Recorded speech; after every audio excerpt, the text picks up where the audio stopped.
Leitura do livro do Êxodo.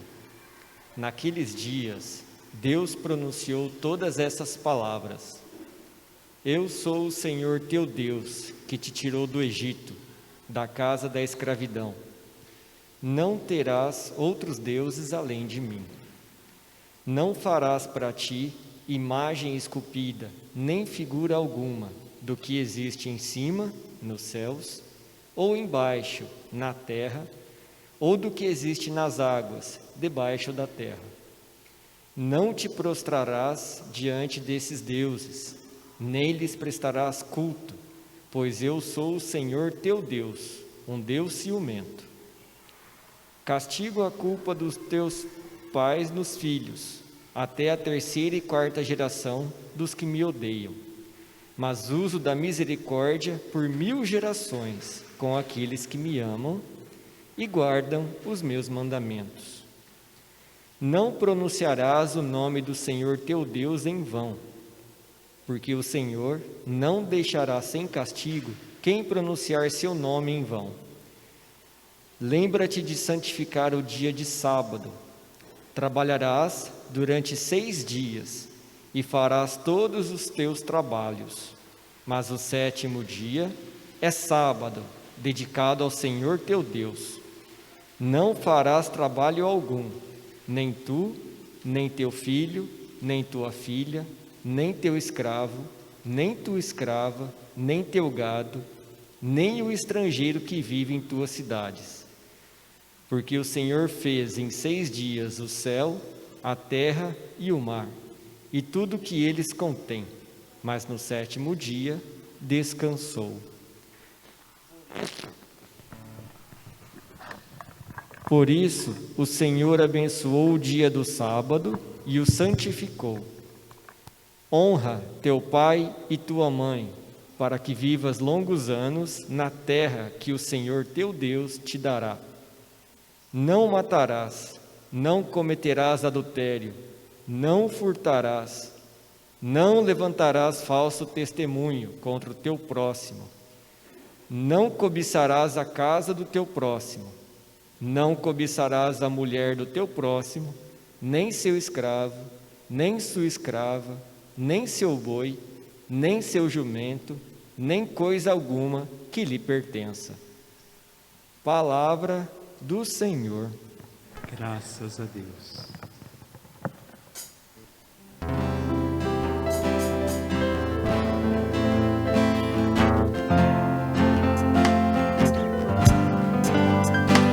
Senhor, tens palavras de vida eterna. Todos. Senhor, tens palavras de vida eterna. A lei do Senhor Deus é perfeita, conforto para a alma. O testemunho do Senhor é fiel, sabedoria dos humildes. Senhor, tens palavras de vida eterna. Os preceitos do Senhor são preciosos, alegria ao coração. O mandamento do Senhor é brilhante, para os olhos é uma luz. Senhor, tens palavras de vida eterna. É puro o temor do Senhor, imutável para sempre. Os julgamentos do Senhor são corretos,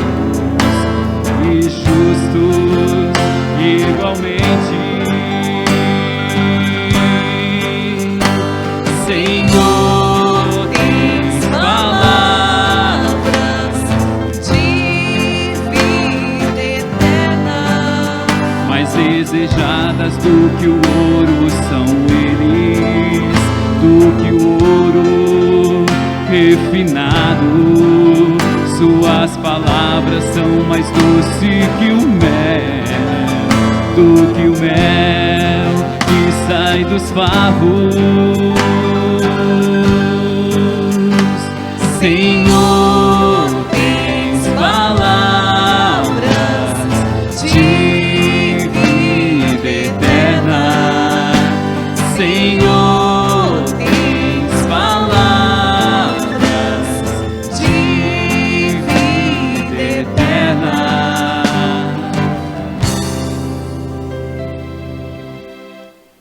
Leitura da primeira carta de São Paulo aos Coríntios. Irmãos, os judeus pedem sinais milagrosos, os gregos procuram sabedoria. Nós, porém, pregamos Cristo crucificado, escândalo para os judeus e insensatez para os pagãos.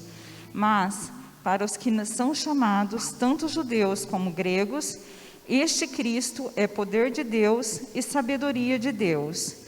Pois o que é dito insensatez de Deus é mais sábio do que os homens, e o que é dito fraqueza de Deus é mais forte do que os homens.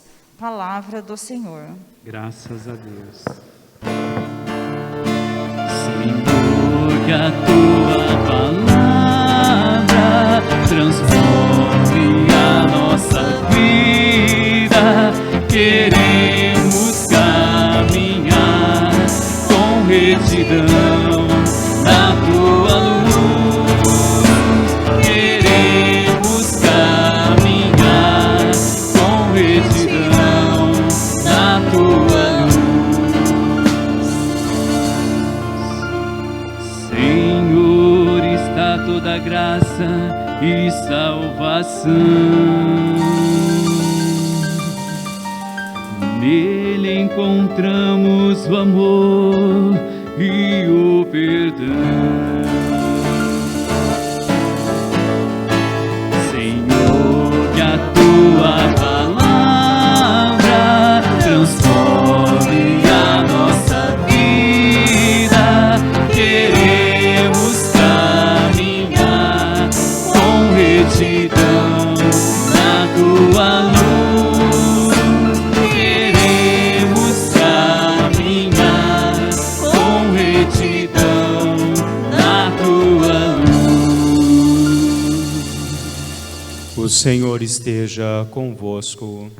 Ele está no meio de nós. Proclamação do Evangelho de Jesus Cristo segundo João. Estava próxima a Páscoa dos judeus e Jesus subiu a Jerusalém.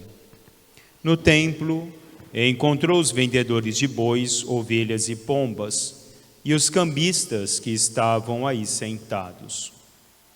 Fez então um chicote de cordas e expulsou todos do templo, junto com as ovelhas e os bois. Espalhou as moedas e derrubou as mesas dos cambistas. E disse aos que vendiam pombas: tirai isso daqui, não façais da casa de meu pai uma casa de comércio. Seus discípulos lembraram-se mais tarde que a Escritura diz: o zelo por tua casa me consumirá. Então os judeus perguntaram a Jesus: que sinal nos mostras para agir assim? Ele respondeu: destruí este templo, e em 3 dias eu o levantarei. Os judeus disseram: 46 anos foram precisos para a construção deste santuário, e tu o levantarás em 3 dias? Mas Jesus estava falando do templo do seu corpo. Quando Jesus ressuscitou, os discípulos lembraram-se do que ele tinha dito e acreditaram na Escritura e na palavra dele. Jesus estava em Jerusalém durante a festa da Páscoa. Vendo os sinais que realizava, muitos creram no seu nome.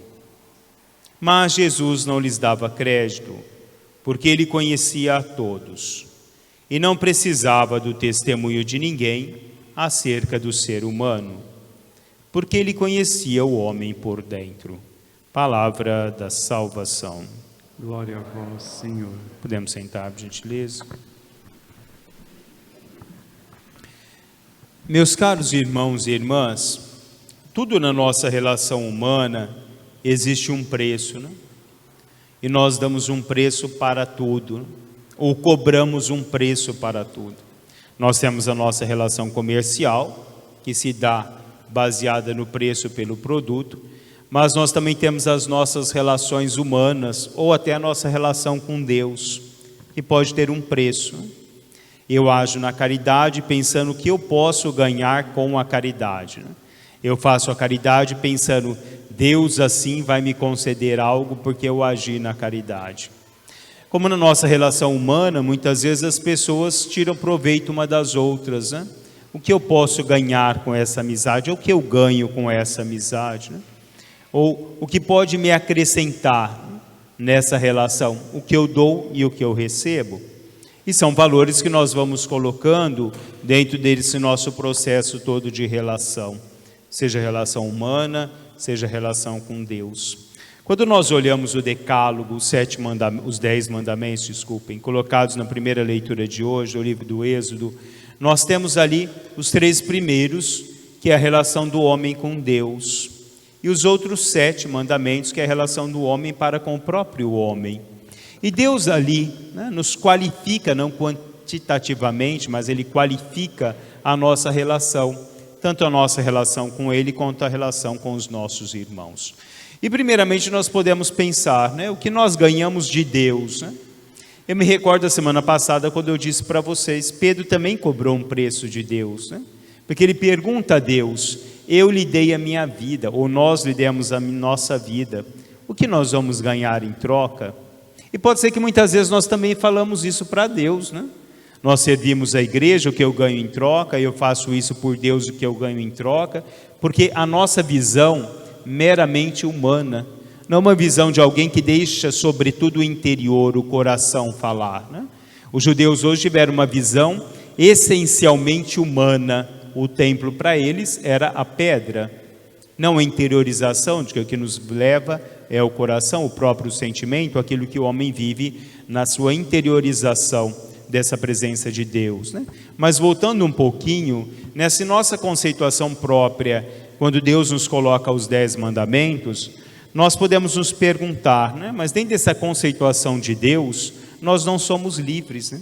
Porque Deus coloca regras para que nós possamos viver, né? Para que nós possamos de forma nos conduzir na presença de Deus. E nós somos escravos, né? Escravos de Deus, poderíamos até de uma forma insensata nos denominar. Simone de Beauvoir, ela dizia assim, nada me defina, ela dizia ela, o que vale é a liberdade, o que vale é a liberdade da minha essência. E depois ela mesmo completa, né? Não existe liberdade sem lei. Então, o homem não encontra a sua própria liberdade se ele não viver sobre regras ou sobre conceito próprio que a lei pode nos conceder. O próprio John Locke dizia assim, onde não tem lei não existe liberdade. Então, sem lei, nós não podemos olhar o conceito próprio de liberdade, porque uma coisa é inerente à outra. Kant dizia assim, o que mais me alimenta, não? O meu sentido interior, e quanto mais eu penso, mais eu sou abastecido. Ele dizia assim, é o céu que está estrelado, que está sobre mim, Deus, né? E a vida moral que está dentro de mim, ou a lei moral que está dentro de mim. Então, para que o homem tenha um abastecimento pleno de algo que possa lhe levar, né, a uma conceituação de uma vida, onde amplamente ele se abre, é uma aceitação própria do que nos é colocado, mas não como um sentido de coerção, mas de liberdade, no amor que Deus tem por nós e que nós temos por Deus. Porque quando nós ouvimos São Paulo na segunda leitura de hoje, São Paulo vai nos dizer assim, ora, a cruz para os judeus é insensatez, né? E para os gregos ela é loucura. E para nós cristãos é amor, mas é um amor em gratuidade. Deus não nos dá o Filho nos pedindo algo que nós o demos, mas Deus o dá na liberdade. E a aceitação vem de cada um de nós, na medida em que nós queiramos abraçar essa presença de Deus na nossa vida, abraçar e viver o que Deus nos coloca como algo que nos faz crescer, né? Um conceito próprio de interiorização de cada um de nós, essa presença de Deus que está dentro de nós. Porque como nos diz o Evangelho de hoje, Deus conhece a cada um de nós. Deus conhecia eles, né? E Deus conhece a cada um de nós. A nossa aceitação de Deus, ela é uma aceitação na liberdade, mas é uma aceitação também no amor, né? Porque através da liberdade do amor, né, é que nós nos encontramos essencialmente no que tem valor a cada um de nós. Shakespeare dizia assim: o que nós precisamos na vida é uma mão para nos segurar e um coração que nos compreenda. E nós só encontramos a mão que nos segura e nunca nos falha em Deus. Um coração que nos compreenda somente, essencialmente, em Deus, né? Então, é nele que nós encontramos toda essa substância plena da nossa vida, do nosso caminhar, não num ato de cobrança, né? Porque o amor, ele não exige cobranças. O amor, ele é livre, né? O amor, ele é gratuito. O amor não cobra nada e nem espera nada do outro. Ele é gratuito, ele é doação integral. O amor não te exige nada, né? Porque o amor, ele é dado no simples fato de amar, né? Então, o que nós devemos a Deus é aquilo que Deus nos dá, um amor sem cobranças, né? E uma visualização própria, interior, dessa presença de Deus na vida de cada um de nós. Se os judeus tiveram uma visão materialista, né, nós temos que olhar em Cristo uma visão que não é materialista, mas uma visão que é humana, né? Uma visão que é caridosa, uma visão que é de bondade de Deus para com cada um de nós. São João Paulo II dizia assim: nós encontramos a paz, né, na nossa bondade, na nossa caridade, nos nossos gestos de acolhida, mas nós só geramos a paz na medida em que nós aceitamos as coisas que são de Deus, ou a lei de Deus, né? Vivemos tudo isso que Deus nos propõe, numa liberdade plena, né? Num amor pleno voltado inteiramente a Deus, né? Destrói esse templo, em 3 dias eu reconstruirei. Jesus estava dando aqui o sentido pleno da morte até o 3º dia da ressurreição, né? Eu reconstruo o que vocês destroem, né? O sentido pleno de um homem que não vive sobre o olhar e a própria conceituação materialista humana, mas de um Deus que nos volta o olhar sobre o que é espiritual, sobre o que é vivência da bondade, a vivência da entrega do homem inteiramente diante do seu Senhor, né? Que é Deus, mais uma vez sem cobranças, né? Porque às vezes a gente quer cobrar a Deus de tudo aquilo que a gente faz, a gente acha que Deus nos deve, não somos nós quem devemos a Deus, mas é Deus que sempre deve a cada um de nós, né? Porque nós fazemos tanto por Deus, né? O Senhor me abandonou, né? Eu fiz isso, o Senhor não olhou quando eu precisei, né? Então nós voltamos um pouco lá na insensatez de Pedro, né? Sempre colocamos um valor diante de tudo aquilo que vivemos, né? Nós só encontraremos a felicidade na medida em que as relações não tiverem um preço, né? Não tiverem a esperança de ter algo em troca, mas for uma relação aberta, tanto a nossa relação com os nossos irmãos, quanto a nossa relação com Deus. E mais uma vez, o amor é livre, né? O amor não se define quando nós deixamos sentir o amor. Não existe uma definição sobre o que é o amor, né? O amor, ele é algo gratuito, ele é uma acolhida gratuita da bondade de Deus por cada um de nós e a nossa acolhida em Deus na gratuidade do nosso ser. Louvado seja nosso Senhor Jesus Cristo.